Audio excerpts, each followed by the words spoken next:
Welcome to West 57. I'm John Ferrugia. Walking into some Los Angeles neighborhoods these days is like walking into a police state. So far this week, at least 4 people have died in gang-related violence. Nearly 100 times that many have died in the past year. And more than half the victims were innocent bystanders. Gangs have existed in Los Angeles for generations and have traditionally fought and died to exert their control over city neighborhoods. But today, their bloody war is for control of a multi-million-dollar market, the cocaine market. 1/3 of this country's illicit cocaine flows through Southern California. Selling it has enabled the gangs to become richer, better armed, and better organized. Thanks to cocaine, LA's so-called homeboys have become entrepreneurs extraordinaire. And despite an all-out effort to stop them, business is booming.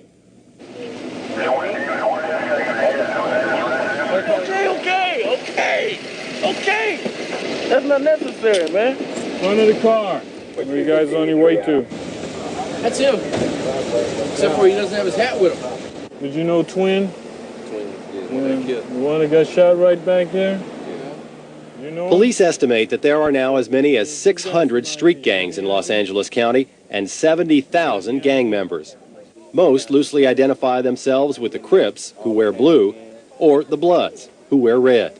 We take them to jail for anything and everything we can. It more or less prevents that particular guy from getting into anything, and it kind of keeps the other guys off the street for a while, but never would I say keeps a lid on it. How many homeboys have been killed in the last year or so from T-Flats? Less than a year, like 5. Is that right? What's the youngest person to get killed from your neighborhood? Munchie, Little Bird. Munchie? Yeah. You get killed up on Shower? Yeah, he was only 14. Where were you when you got shot? Like this. I can't breathe like this. Where were you when you got shot? He was in the garage. Okay, here they are. They're going to be taken in an ambulance. This gang member and 2 buddies were smoking crack cocaine in a garage when a rival gang drove up and shot them. 20 minutes after these pictures were taken, Lorenzo Crosby was dead. Gang banging nowadays is way dangerous.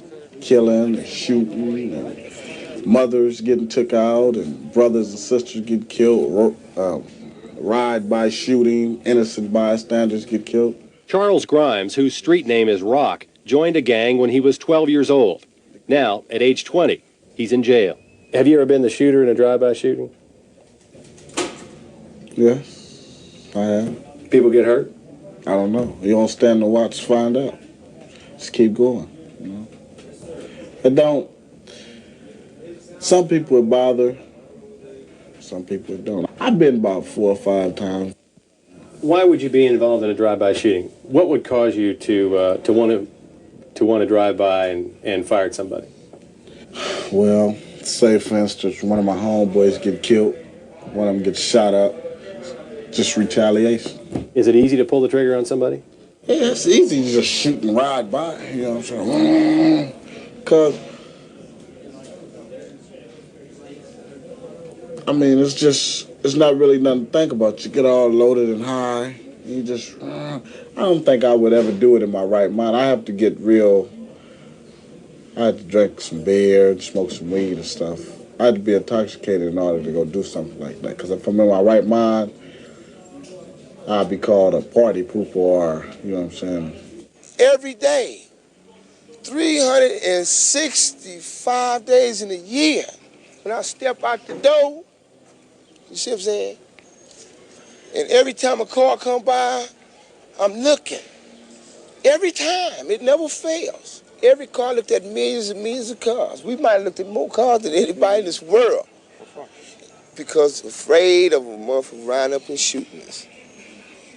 You have to feel that way. If you don't live long around here. It's like we preparing ourselves to like die. Harvey is a Crip gang leader from Compton, California. And there go my brother right there. Police now consider black gangs the most powerful and the most dangerous.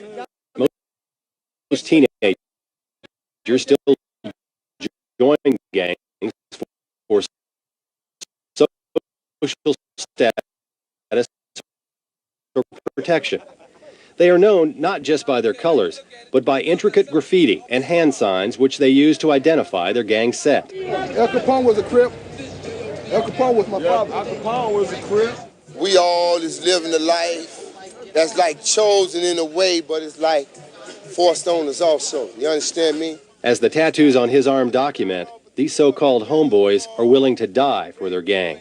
Like the Bloods, them the rival gang. They choose to use the right to come over here and murder us in our own neighborhood. The killing today is not over who will control the neighborhood turf, but who will control the neighborhood cocaine. There are more casualties because the stakes are much higher. It's incredible the amount of money that's out there. A lot of these guys out there on the street that are selling, raw cocaine or crack, these guys are supporting their families. Some of these guys make more money than their parents make. Eddie Allen is with Operation Safe Streets, a special unit of the Sheriff's Department that patrols gang neighborhoods in Los Angeles County. There they go. Hey, Ron, you watch the car. I'm going to go around the other side. You the guy who ran the other night? No, it wasn't you. A lot of people on the street carrying beepers. You see a lot of people carrying beepers. My brother's a doctor. Your brother's a doctor, huh? Yeah, okay. Doctor what? Crack doctor? Kids as young as 12 years old carry beepers. They're connected to drug dealers with mobile phones who call them to make deliveries of crack cocaine. The dealers know that even if these kids are busted, they won't get any jail time because they're minors. Today, there's not a black gang in the city or the county that's not involved in narcotics. So, it's hand in hand. When the narcotics dealers set up, they just can't come into the area and start selling narcotics because the gang members won't allow it. They have to cut them in. And by having gang members there, that gives the narcotic dealer an organization that's already set up to do business. You know why you're doing this? No? I know why, but I wish not to even talk about it. What began as a disorganized crime network has quickly mushroomed into one of the most successful businesses in America. Last year alone, the Los Angeles Police Department confiscated more than 13,000 pounds of cocaine, with a street value estimated at more than $1.8 billion. And that's only a fraction of what's on the street. There are people that are fronting huge amounts of money. I'm talking about millions of dollars. Lieutenant Bob Rukoff is head of criminal intelligence with the Los Angeles Police Department's CRASH program, a program to suppress gang activity in the city. I'm talking about a lot of people that are running around out there with sophisticated weapons that are providing security and protection for the money and the narcotics that's out there on the street. I'm talking about exporting this trafficking not just throughout LA County or even Southern California, but all over the western half of the country.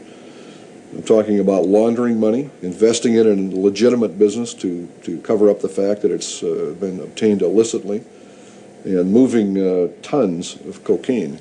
And if that's not organized crime, then I'm not a cop. Organized or not, like any other growing business, the gangs are now searching for new markets. I heard a lot about Seattle, so I thought I'd take a trip out there and see how it was. LA has too much competition, You got drug wars, you got gang wars, you got robberies, you got murders, you got all type of things happening. So you want to get away from all of that and try to go way out somewhere where you might not see so many LA people. So Rock moved into this Seattle neighborhood, right behind a popular night spot that has since been busted with 5 kilos of cocaine. I've seen that you can make easily money up there quicker than LA, without less of a problem. People come up from California gangs, usually Bloods and Crips. And what happens is they will come in and they will find out who the local narcotics dealers are, who's selling rock in any given area. And when they do that, they'll muscle their way in. They'll just come in and they'll tell them, you're going to sell our dope, or you're not going to sell any. Detective Tim Perry is with the Seattle Police Department's Narcotics Division. There's been several instances where they've shot the places up to reinforce what they're saying, to get the other people in line, and then they will supply these places with their cocaine, their rock cocaine. And then the graffiti started showing up on the schools, the bus stops, the buses, public buildings, fences, and so on. And that's when we started contacting LA to see what the problem was that they were having, and because we were now experiencing the same thing. In the past year, Seattle police have had contact with over 350 Los Angeles gang members. More than half of them have been arrested and charged with crimes ranging from peddling dope to drive-by shootings like this one to 7 gang-related murders. The name of the game was get your own business in the cocaine and the rock, crack, and have someone working for you. And that's what you were after in Seattle? Yeah, that's the goal. But my goal was not completed. Rock's business didn't get off the ground because he was implicated in the drug-related killing of one of his own homeboys. Next week, he goes on trial for second-degree murder. In the dope game, you can move up. You can get real high, but you're going to come down. And when you come down, it's just like jumping out of the airplane. How you go up in that airplane, and when you come down, it's going to come down hard. Then you're going to regret it, but then it's going to be too late. With the heat on in Seattle, some dealers like Rock, who weren't in jail, decided to move east to smaller but lucrative markets like Kansas City, a place where LA gangs were unheard of. Police! Search warrant! Get on the ground! This crack house, supplied by LA gang members, was shut down by a joint federal-state task force. But Kansas City police say the gangs are supplying an increasing number of over 100 houses now operating in the area. Let's get out of here. Ron Russell is a detective assigned to Kansas City's special gang unit. Normally in this city, you know, we never had a problem with kilos of cocaine. Basically, we'd have a problem with, you know, maybe a guy selling an ounce or something to that effect. But since we started doing this investigation and we run into these so-called LA boys, we noticed we're starting to find kilo after kilo, and we're starting to recover kilos of cocaine. Example. All my rights have been violated. They threatened to shoot me in the head. Police arrested this man in a taxi near the train station just last week. Take everything he's got. Everything. Everything? Currently believe that this individual we stopped is a wanted fugitive out of Los Angeles, who also may be carrying a large amount of controlled substance in the 2 bags. All right. That large amount of controlled substance turned out to be the biggest drug bust in Kansas City history. 10 kilos of cocaine worth over $1 million on the street. Look at that crack. What's more, the man arrested carrying the coke was an LA gang member. It's beginning to be a real problem when you got, 19, 20-year-old guys walking around with, I'd say, $17,000, $18,000 on them. When you get those guys that young with that much money, they don't have any desire to work, and all they're going to do is sell dope. And they're going to continue to sell dope. What's really hurt us is that they're starting to deal at the schools. They're starting to sell at the schools.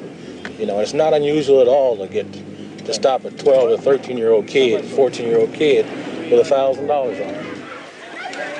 That kind of money and what it buys has made places like Southeast High School a target for recruiting. My brother hang around the Crips, and he's supposed to be a Kansas City Crip, and they trying to get Kansas City boys to join that group. I'm a Crip. Some of the ones that got here I grew up with. That's what it really is right there. It's not a lot of LA people that left LA that came here. It's a lot of people that left here that went to visit LA and liked it and got into it and came back.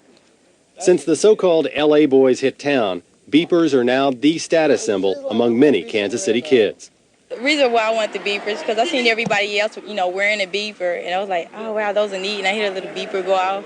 And then somebody said, well, those beepers, some of them are for cocaine dealers. I said, well, Not only is cocaine making inroads into schools and wasting individual lives, but it's also destroying families. And all of a sudden, this guy from L.A. came, and my 16-year-old, she got hooked up with him, and it found out that he was a drug dealer. Of all the stories one hears when talking about the gangs, Helen Stevenson's may be one of the saddest. He's from L.A. What I think he did is used her, because for a while she was just holding his money. And all of a sudden she started selling drugs.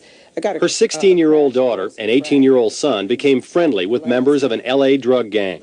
Before she knew what hit her, they had opened up a crack house in her East Kansas City home. It started when she was away at work during her 4 to midnight shift, but eventually it turned into a round-the-clock operation.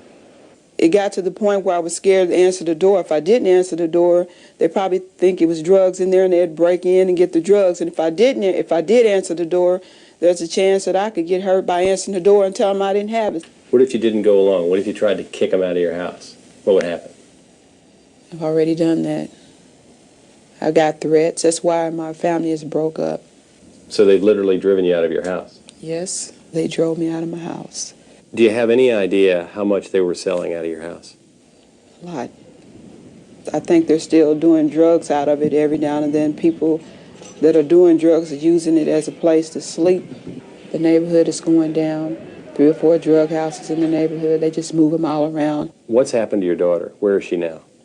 I turned my daughter into the juvenile court so that they can put her in a rehabilitation center. And the way it's going, she's going to be let out next week without any treatment. And what do you think might happen? I think she might get hooked back up with him again. What's going to happen to your son? I think along the line, my son, if he doesn't stop, that he's going to end up getting killed or kill somebody and end up in prison. One of my partners got killed last night, you know. They say it was drug-related, but I think it was this girl, man, you know. It was down on 30-something, you know, in front of his apartments, man, and somebody came by and just shot him up with a Uzi, man. They shot him with a Uzi? Yep. Hey, he ain't had nothing. Just gone. People get hurt because they might owe money for cocaine, or either they were dealing it and they didn't pay them all of it. You can be walking down the street by yourself and you'll get shot. You know, anything nowadays. They don't care. That's just the way life is. I lost my kids. I moved out of the house. Just about lost everything that I had behind it. We live on 12611 Bullis Road. Tonight in Los Angeles, like every other Saturday night, there are some 200 cops working the streets, patrolling the neighborhoods, trying somehow to keep the gangs under control.